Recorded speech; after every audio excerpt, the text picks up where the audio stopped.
Hello বন্ধুরা, আমি Sudip and welcome to ফিল্মভিডিটেক। এখন আমরা কথা বলবো নতুন হিন্দি সিনেমা কিল নিয়ে, যেটা যখন ট্রেলার এসেছিল বা টিজার এসেছিল, যে ভয়াবহতা, যে নৃশংসতা আমরা দেখেছিলাম, সেখান থেকে একটা এক্সপেকটেশন তৈরি হয়েছিল যে এটা একটা এরকম কিছু দেখাবে যেটা হয়তো ইন্ডিয়ান ফিল্ম হিস্ট্রিতে এরকম জিনিস হয়নি, এবং সত্যি বলতে অনেক কিছু জিনিস আছে। তো ফার্স্ট থিং ফার্স্ট, আমাকে যদি গল্প অল্প করে বলতে হয়, বেসিক্যালি একটা মিলিটারি এবং সেখানে একটা ছেলে যার সাথে একটা মেয়ের ভালোবাসা আছে, সম্পর্ক আছে, এবং তার একটা এঙ্গেজমেন্ট হয়। সেখানে সে পৌঁছায়, বাট তাকে নিয়ে যায় না, কারণ সে দিল্লিতে এসে দেখা করবে, এবং ট্রেনে ওঠে, এবং সেখানে কিছু ডাকাতের দল যারা অ্যাটাক করে ট্রেনটায়। এবারে ওই পার্টিকুলার ফ্যামিলির সাথে এদের কোনো জানাশোনা আছে কিনা, বা সেটা প্রভাবশালী কিনা, সেখানে যে খুন খারাপাগুলো আপনারা টিজারে দেখেছেন, ট্রেলারে দেখেছেন, তার একটা বৃহৎ পরিসর এই গল্পে দেখানো হয়েছে, এবং আলটিমেট পরিণতি কি এটাই সিনেমায় দেখানো হয়েছে। এর বেশি যদি জানতে হয়, তোমাদের সিনেমা হলে গিয়ে আপনাদের সিনেমা হলে গিয়ে সিনেমাটা দেখতে হবে।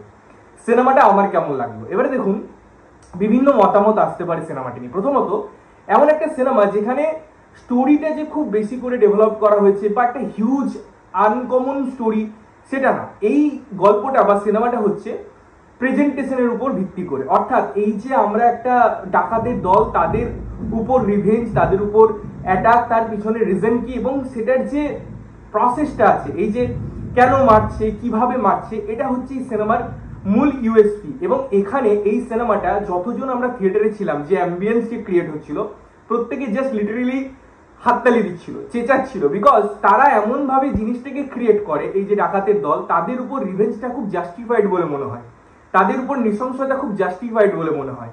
তো প্রথমে যে আর্মি দুটো ছেলে থাকবে, তারা কিন্তু, যদি আপনারা খুব ভালো করে খেয়াল করেন, তারা মারার প্ল্যানে কিন্তু এই জিনিসটা করছিল না। তারা চাইছিল প্রথমে যে ক্যারেক্টারগুলোকে মেরে পরে সরিয়ে দিই, দুর্বল করে দিই। বাট এমন একটা ইনসিডেন্ট হয়, তারপরে সেই জিনিসটা একটা ভয়াবহতার জায়গায় পৌঁছায়, একটা রিভেঞ্জের জায়গায় পৌঁছায়। এবং যেভাবে এখানে অ্যাক্টিং আছে, যেভাবে এখানে প্রেজেন্টেশন আছে, এবং রাঘব যে ভিলেন ক্যারেক্টারটা প্লে করেছে, এবং লাস্টে যেভাবে বলে এরকম করে কে মারে, এই জিনিসগুলো গুজবাম্পস দেয়।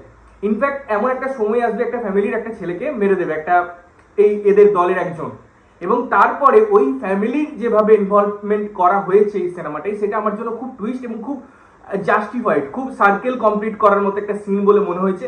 এবং নৃশংসতাটাকে এমন ভাবে দেখানো হয়েছে, যেভাবে মেরেই যাচ্ছে। আগে কি হতো, আমরা সিনেমায় দেখতাম একটা চাকু ভুকিয়ে দিত, একটা গুলি করে দিত, ওখানেই শেষ, চ্যাপ্টার এন্ড। বাট এখানে যেভাবে কাটা হচ্ছে পুরো ব্যাপারগুলো, এবারে দেখুন, নৃশংসতা আপনি যদি দেখতে অভ্যস্ত না হন, বা আপনার মনে হতে পারে এরকম করে কেন মারছে, কিন্তু যে ঘটনা এবং সেই ঘটনার কারেন্ট সিচুয়েশনে আপনার কিরকম হওয়া উচিত, বা কিভাবে পুরো জিনিসটাকে জাস্টিফাই করা উচিত, সেই অ্যাঙ্গেল থেকে আপনার মনে হবে যে ঠিক আছে, জাস্টিফাইড। এর স্ক্রিন প্লেটাই এমন, খুব আহামরি কিছু ডায়লগস নেই, বাট তার রিপ্রেজেন্টেশন, সেই জিনিসটার রেফারেন্স এমন ভাবে ক্রিয়েট করে দেওয়া হয়েছে আপনার কাছে, যার জন্য ওই নৃশংসতারও কোথাও গিয়ে আপনার বারবার বারবার মনে হবে যে জাস্টিফাইড। এবং ক্যারেক্টাররা এত এত ভালো অভিনয় করেছে, সে যেভাবেই হোক, সেটা আমি লিড হিরোর কথা বলি, বা ভিলেনের কথা বলি, বা তাদের পুরো গ্যাংয়ের কথা বলি, টাইমিং এর কথা বলি, ট্রেনটার ইউজের কথা বলি। বিকজ আমি ট্রেলার রিভিউর সময়ও বলেছিলাম যে একটা অ্যাকশন সিকোয়েন্স ক্রিয়েট করার জন্য, অ্যাকশন কোরিওগ্রাফি ক্রিয়েট করার জন্য আপনার একটা স্পেস দরকার। কেননা আমরা অ্যাকশন বলতে ওইভাবেই দেখে এসেছি, মারবে, মানুষ উড়ে যাবে। বাট একটা ট্রেনের কামরা, সেখানে 4-5টা বগি, একটা সরু প্যাসেজ, এখানে আমি কিভাবে অ্যাঙ্গেল ক্রিয়েট করতে পারি, ক্যামেরাটাকে বিভিন্নভাবে প্যান করতে পারি, সিচুয়েশনটাকে সুন্দরভাবে দেখাতে পারি। তো এই জিনিসগুলো ব্যাপক, যেভাবে এর আর্ট, যেভাবে এর টেকনিক্যালিটিস ডিজাইন করা হয়েছে, কালার ক্রিয়েট করা হয়েছে, মিউজিক অ্যাম্বিয়েন্স ক্রিয়েট করা হয়েছে, দেখবার মতো। এবং সত্যি বলতে এই সিনেমাটা এক্সপিরিয়েন্স বড় পর্দায়। তবে হ্যাঁ, আমার কাছে কিছু কিছু জিনিস মনে হয়েছে, যেমন একটা লোক থাকবে যে হয়তো এই ভিলেনদের বা এই ডাকাতদেরই দলের, বাট সে প্যাসেঞ্জারদের সাথে মিশে যাবে যাতে একটা হেল্প হয়। বাট তার এই সিগনিফিকেন্সটা সিনেমায় ঠিকঠাক ইউজ করা হয়নি বলে আমার মনে হচ্ছে। বিকজ একটা হাতুড়ি থাকবে, সেটা তার কাছ থেকে নিয়ে পরে ইজিলি নিয়ে অন্যজন অ্যাটাক করবে। তো একটা ক্যারেক্টার যখন অন্য দলে মিশছে, বা যেরকম অন্য জায়গায় হয়, যাকে টেনশন বিল্ড আপ হয়, তার একটা রোল কি প্লে থাকে।